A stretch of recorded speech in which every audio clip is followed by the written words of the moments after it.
சிவாய நம. திருச்சிற்றம்பலம். அன்பார்ந்த சிவபக்த அனைவருக்கும் என் பணிவான வணக்கத்தை தெரிவித்துக் கொள்கிறேன். ஒரு சின்ன பரிகாரம் ஒன்று, ஆனால் அந்த சின்ன பரிகாரம் அப்படின்னு தான் நான் சொல்கிறேன்னு தவிர அந்த பெரிய வேலைலாம் செய்யறது எட்டி கொட்டை உங்களுக்கு கிடைக்கல, நாட்டு மருந்து கடையில் கிடைக்கும். சில பேர் சொல்லுவாங்க எட்டி கொட்டை எட்டி பழகெல்லாம் யூஸ் பண்ணக்கூடாது அப்படின்னு. எட்டி மரம் ஒரு அம்பாளுடைய அம்சம்ன்றது நிறைய பேருக்கு தெரியாது. இது என்ன மாதிரி அவருக்கு தெரிஞ்சவங்களுக்கு தெரியும், தெரியாதவங்களுக்கு தெரியாது. எட்டி கொட்டை தான் இப்போ ஒரு சின்ன ஒரு பரிகாரம் தான். அது நல்ல அருமையான வேலை செய்யும்.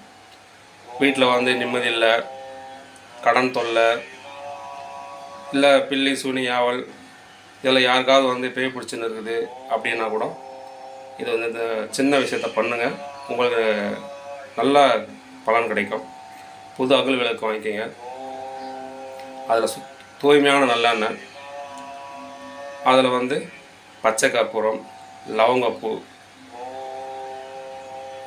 ஏலக்காய், எட்டி கொட்டை, சும்மா ஒரு கொட்டை போட்டால் போதும். அதை போட்டு விளக்கு ஏற்றிடுவாங்க.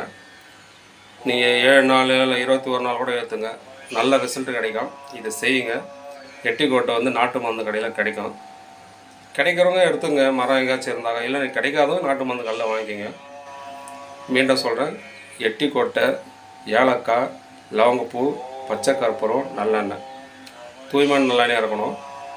மண் விளக்கு வச்சு வீட்டில் விளக்கு ஏற்றிட்டு வாங்க, நல்ல ரிசல்ட் கிடைக்கும். சிவாய நம. திருச்சிற்றம்பலம்.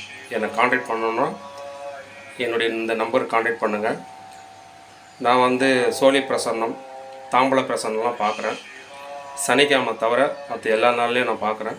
சிவாய நம. திருச்சிற்றம்பலம்.